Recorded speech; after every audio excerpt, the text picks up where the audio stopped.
Great, thank you for that introduction. So I'm just going to share my screen here.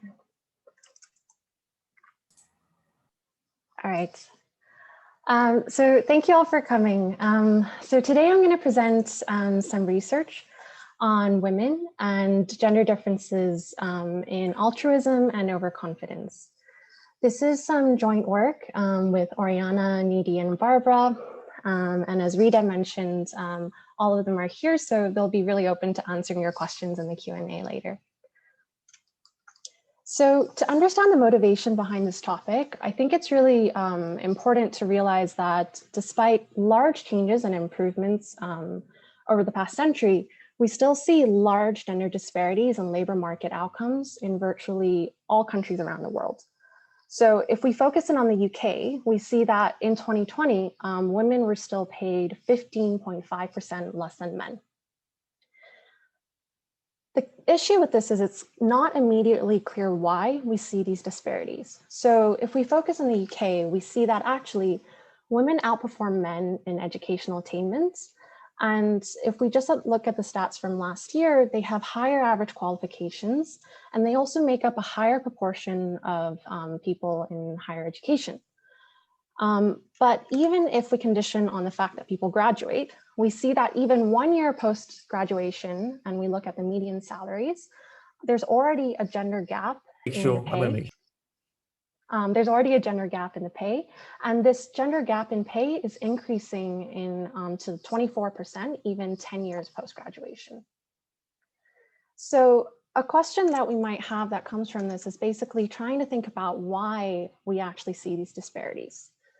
One area that is sometimes talked about in the economics literature, which will be a large focus of our talk today, is the idea that potentially women just have different preferences or psychological traits than men.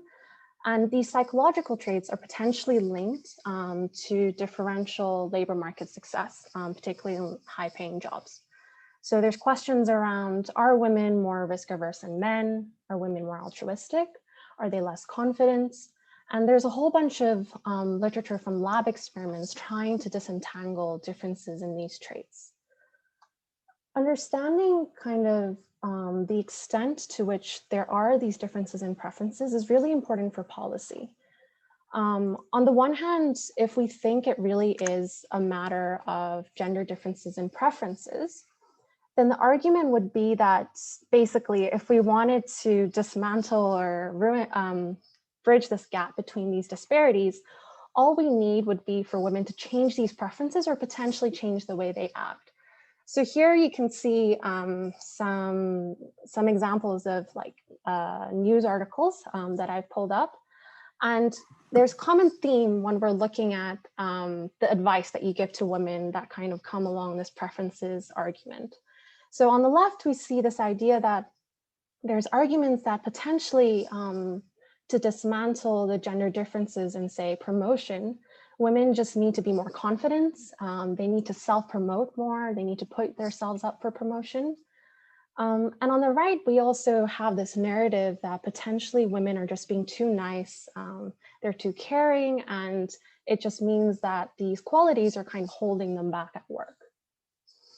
On the other hand, it's also possible that if preferences between men and women really aren't that different, then in the presence of issues such as gender social norms, so the idea that we have prescribed behaviors that dictate the roles of women and men and certain stereotypes around those ideas, then if this is what's happening, then really we won't be able to make much progress if we're just changing kind of our preferences in the way we act.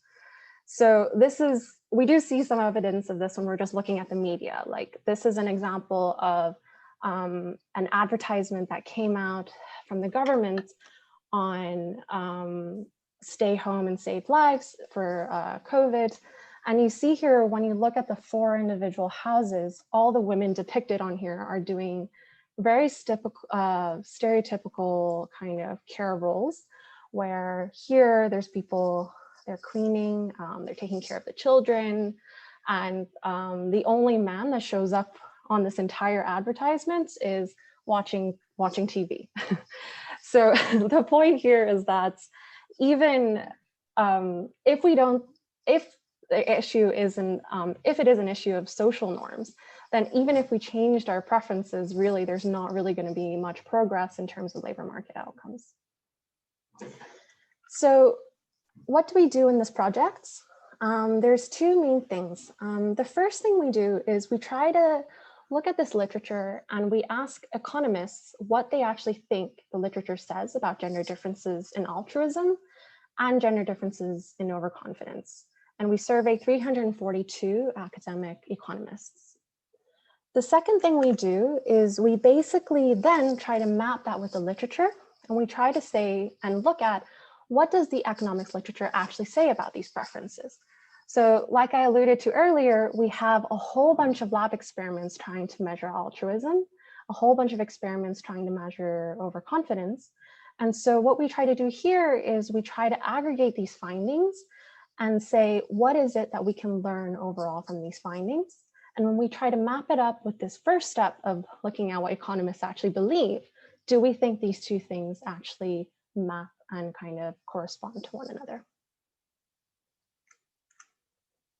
So let's go straight into kind of this first bit to understand what economists think. I guess the first thing to do is just to make sure we all understand the terms. So the two things we're looking at here are overconfidence and altruism. And we think about overconfidence as the degree to which an individual basically overestimates their ability relative to their actual ability. So this is different from confidence because potentially if you're confident and you're also very good at what you do, then confidence isn't necessarily a bad thing, right? Here we're thinking about overconfidence as an overestimation of your ability.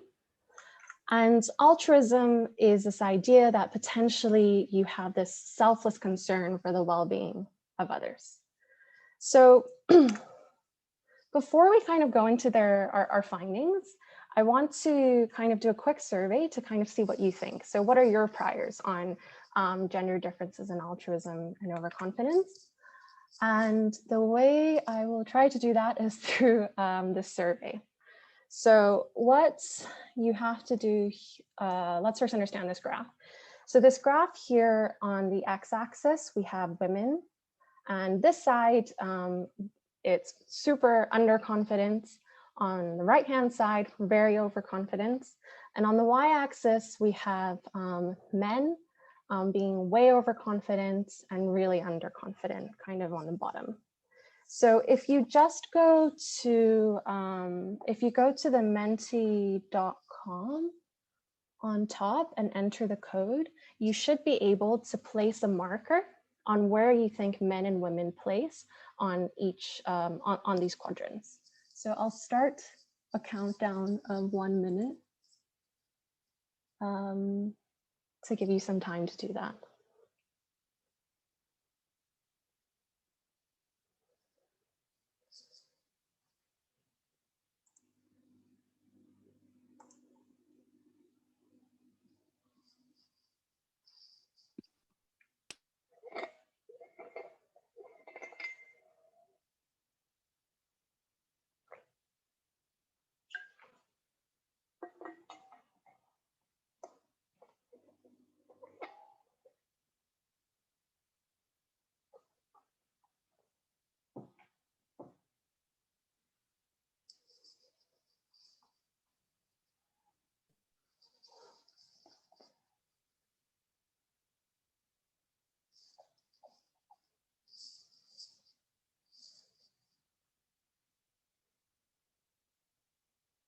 Maybe I'll give 15 more seconds. I see there's around like 38 kind of responses.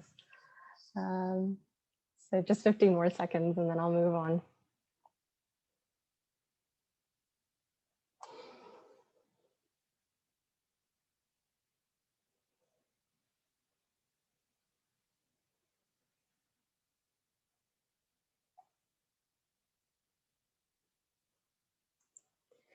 Okay, so the next question I have then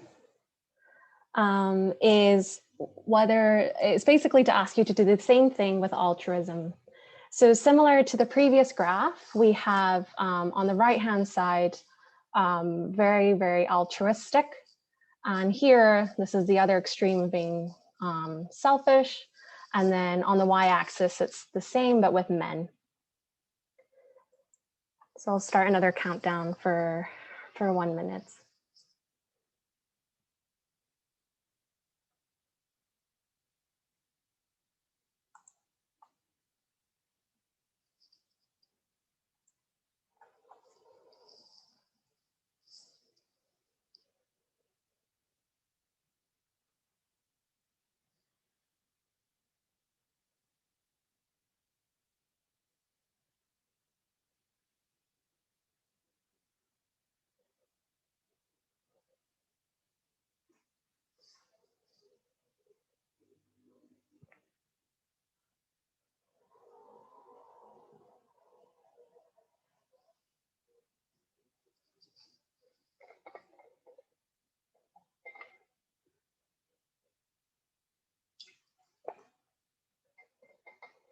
Fifteen more seconds, and then I'll go back and we can have a look at what you guys said.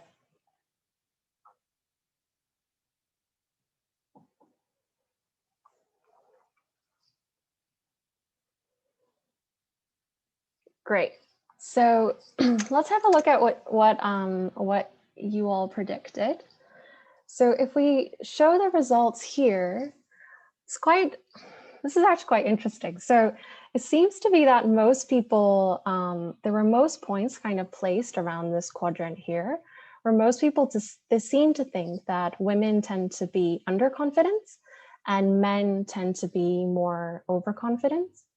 And actually quite a few of you also thought that both men and women are slightly overconfident, but everything is kind of a bit to the left, this 45-degree line. So we tend to think that men are slightly more overconfident. And if we have a look at the findings for altruism, most people, wow, this is very evenly split. Most of the dots seem to be around here, where we think women are more altruistic and men tend to be more selfish. Quite a few of you have a very optimistic view of the world and think men and women are both quite altruistic. And a few of you kind of placed here. So no one thought that women are very selfish and men are very altruistic. Great, it's very interesting. So let's have a look to see what economists think. And in particular, what we did was we didn't ask academic economists what they think about overconfidence and altruism, but we asked them what they think the literature says on overconfidence and altruism. And if we look at the results, we see that here 89% of the economists surveyed seem to kind of align quite closely with your beliefs, which is this idea that they think that men are overconfident and women are also underconfident. And there seem to be some people placed kind of in this quadrant where they think that both men and women are overconfident, but they tend to believe that men are slightly more overconfident than women. If we look at what's happening in the altruism literature, the economists seem to think that most of the literature tends to say that women are altruistic and men are selfish. Because for economists, there's quite a lot of people who also think that both men and women are selfish, but there's still this trend where they somewhat think that men are slightly more selfish than women. So what's actually we found really interesting was then kind of mapping that to what the literature actually says. So here we've done a really basic kind of plot where we've taken all the papers that we could find on overconfidence, and we just counted the number of results that fall within each of these quadrants. And it's very starkly different from what the results we were getting in terms of what we think what economists seem to believe. So in the brackets, what I have is the kind of beliefs that the economists were telling us about what they thought the literature said. And here we actually see in the non-brackets what the literature actually does say. So here we actually have, even though most people tended to believe that men are overconfident and women are underconfident, so 89% of people believed this, 19% of our findings, only 19% of our findings seem to fall within this quadrant. Where do most of our results lie?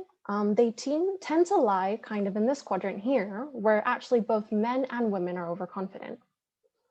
In particular, 45% of our results suggest that men are more overconfident than women, even though both are overconfident. And 29% of our results seem to fall within the category of both men and women being overconfident, but women are slightly more overconfident than men. What about the altruism literature? Well, again, we see something very similar. Here, even though most people, and also when you guys were voting, we seem to see most of the results kind of following within this quadrant of thinking women are altruistic and men are selfish. Only 2% of our literature kind of falls within this group. And actually most of our results fall within this quadrant where both men and women seem to be more selfish. And we seem to find that 59% of the results suggest that men and women are both selfish, but men are slightly more selfish than women. So when we're kind of taking stock of this, there's basically a lot of ways we can interpret these differences between beliefs and the literature. The first thing you might say is that, is it just a case that these economists are not updating their beliefs? So maybe they have these priors on gender differences in altruism, gender differences in overconfidence, but they're not updating what they think, even despite all this literature that's coming out. A second thing that we might say is that it's not clear that when we're just doing a count of these findings, that these actually it's not clear that we're actually interpreting in the right way when we're just counting the number of findings within all these quadrants. In particular, you might have a whole bunch of questions like, how do the papers actually measure overconfidence and altruism? How large are the different study estimates? How do they design these experiments? And how precise are the results? So that kind of gives the motivation for the second part of the analysis, where what we're trying to do here is we're trying to bring together all of the papers and trying to think of a way in which we can systematically aggregate the findings and see what conclusions we can make about these findings. So today we're doing this both for altruism and overconfidence, but today I'll go into a bit more detail on what we find with the altruism literature. So before I even tell you about the altruism literature, a really important thing is to understand how economists measure altruism. So economists, the easiest way to measure altruism is through this thing that we call the Dictator Game. So the Dictator Game is a game where we have two players. It's often done in the lab experiments. And what happens is we give player one a sum of money, and they have to decide how much they want to give to player two. And that is the kind of designated allocation. So I've done a quick poll. Carl, you could help me. Great. So we can do a quick Dictator Game, not in controlled lab experiments, lab environments. But among all of you, it'd be interesting to see how much you would choose to give to the other player, anonymous player.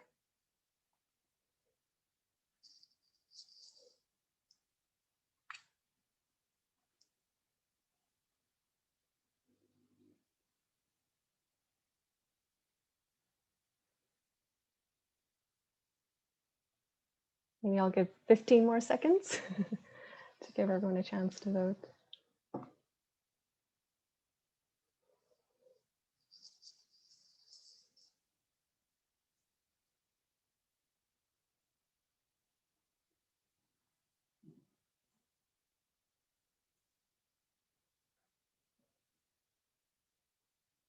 Okay, great. So I end polling and then I can share the results. Can everyone see the results? Okay.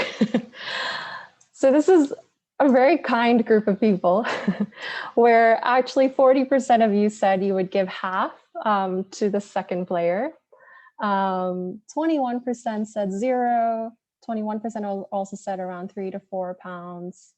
Some people really, really kind who want to give over 5 pounds.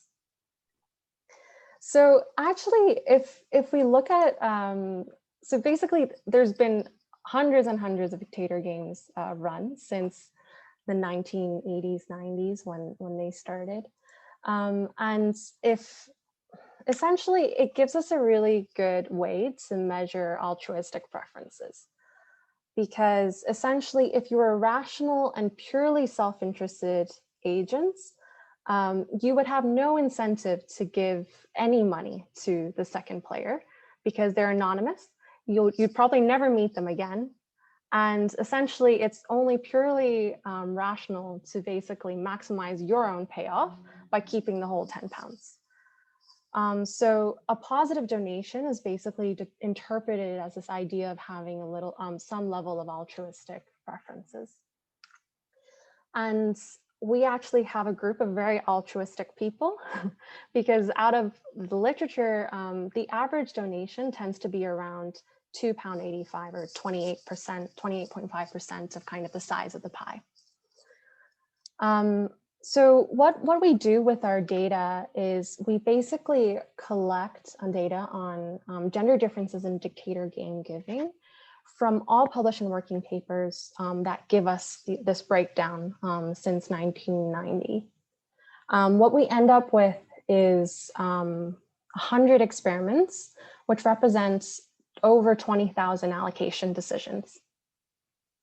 And you can see from this very basic kind of summary statistic table that on average, we find that men give around 29%, 29.7%, and women tend to give around 32.4% to the other player. And there seems to be this base level difference where on average, it seems to be that women are slightly giving more. What does this data look like? Well, if we have a look at just plotting the average contribution of women versus the average contribution of men, there's a few things that are quite interesting here to note. So the first thing is that compared to this 45-degree line, where both groups are giving equal amounts, there seems to be more points to the right of this 45-degree line, where we see that women are giving slightly more. But we do see that these differences, the differences between men and women really closely track this 45-degree line. We're not seeing massive differences across the genders. So let's think about how we might want to aggregate these findings across studies. A large part of trying to understand what we can learn from these experiments about overall gender differences in giving is trying to understand how much we can weight each of these experiments. So a question is, how much does each of these experiments actually teach us about the overall gender differences in Dictator game giving? In particular, when we're comparing each of these experiments, it could be that the different experiments are less precise. Some of them might have larger sampling variations. But it could also be that the differences arise from the fact that the experiments are just designed in different ways. They're done among different populations. So sometimes they're done with adults, sometimes they're done with children, or they're done in different countries. And so we want to be able to disentangle between the sampling variation and also the true variation that we would expect to see. And so the way in which we target this and model this is basically we use this technique called Bayesian-hierarchical modeling. And in particular, what this allows us to do is allows us to jointly estimate this average difference in altruism captured by this gender difference in giving. And as well, at the same time, it allows us to estimate how much the results actually vary from study to study. So these methods are increasingly used in economics, and it's a massive improvement among, well, I think it's a massive improvement among existing studies, where they tend to use more qualitative comparisons across all the different research papers, or in comparison to more classical meta-analyses, which don't jointly estimate this genuine variation across studies, and therefore underestimates this difference. So what do we find?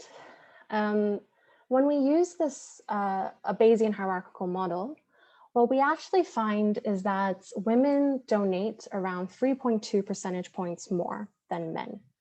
So this is positive, but what's interesting is that it's really not as large as we tend to think. So first of all, if we compare it to pre-existing studies, so this Engel paper, which I alluded to a bit earlier, which uses classical meta-analysis, finds that women give around 5.8 percentage points more. So our estimate here is almost half of that. And I think another interesting thing is if we look at the survey that I presented to you earlier, if we look at what people were predicting was the difference in altruism between men and women, the base level belief was that women are 14.5 percentage points more altruistic than men. So this is more than 4 times larger than what we seem to find based on our evidence if we're just focusing on dictator games. At the same time, if we start to estimate the level of sampling variation versus true heterogeneity, we seem to find that most of the variation across these studies can actually be explained by sampling variation. So what this tells us is that the results from a new study can actually be quite informative about this overall gender difference in dictator game giving. If we want to then take stock to think about how we can interpret these results, in particular, essentially, our results give us an estimate of how the gender differences in dictator game giving among settings where researchers have actually conducted dictator games and where they have decided to publish results on gender differences. So if we're trying to generalize these findings to overall gender differences in altruism, there's potentially 2 things we might be worried about. The first one is potentially the external validity of behavior in dictator games. So there's a set of literature kind of looking at this, which is a bit mixed, but they do seem to find, so this Franzen and Pointner paper does seem to argue that dictator game giving is somewhat representative of altruism in everyday behavior. But a second thing that I'll talk a little bit about today is this idea that maybe there's publication bias. And what I mean by that is we might be concerned that the subset of results that we're actually observing are a select sample of what we would observe in the population. So the question here is, does it seem to be the case that statistically significant results are more likely to be published? i.e., is it the case that people are more likely to publish results on gender differences in dictator game giving if they find that women are more altruistic than men, for instance? Some preliminary kind of suggestion for this is that even when we're kind of looking at the data and collecting the data, we found that 6 studies in our data search said there's no gender differences in dictator game giving.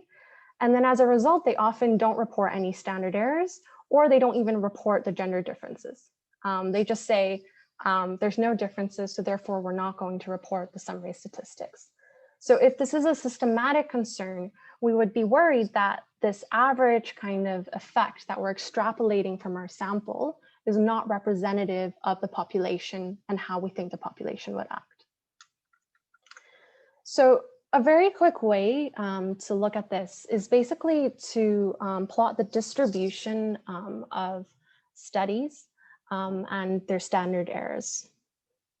So here, what we have on the left-hand side is the density of the gender difference in dictator game giving over the standard error.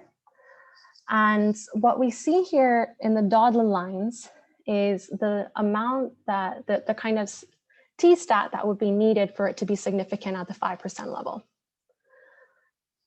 And what's really interesting is that we see right to here, right to the right of this dotted line, we see a jump in the density, which seems to suggest that there's kind of a jump in the number of papers which seem to be published around showing us that there are positive and significant results where women are giving more than men, and this is statistically significant.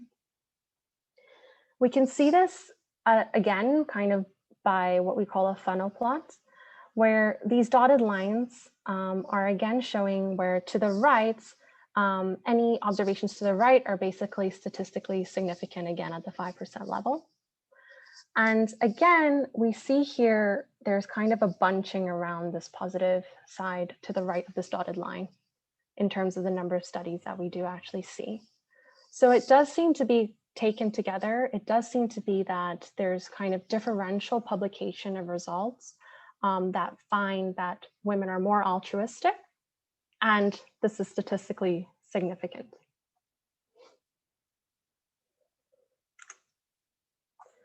To conclude then, let's put kind of the two sets of results that we have together. So we saw with the Bayesian hierarchical analysis that it seems to be that women donate slightly more than men, but accounting for this differences across studies, we actually get a much smaller effect estimate than existing meta-analyses. When we then combine that with what we have in terms of publication bias, it really seems to suggest that even though we have such a small 3 percentage point estimate, this is likely an upper bound of the estimate of the overpopulation, overall population effects. If we combine that then again with kind of the surveys that we have from the academic economists, I think what's most interesting is that what the literature seems to be telling us is really far off with what economists tend to believe that the literature is telling us. So again, we have this 3.2 percentage point difference that we estimate actually from the literature, but economists still seem to think it's this idea of 14.5 percentage point difference where women are still way more altruistic when compared to men. Great. Thank you. I will end there and then we can do Q&A. Thank you so much, Michelle. That was so insightful.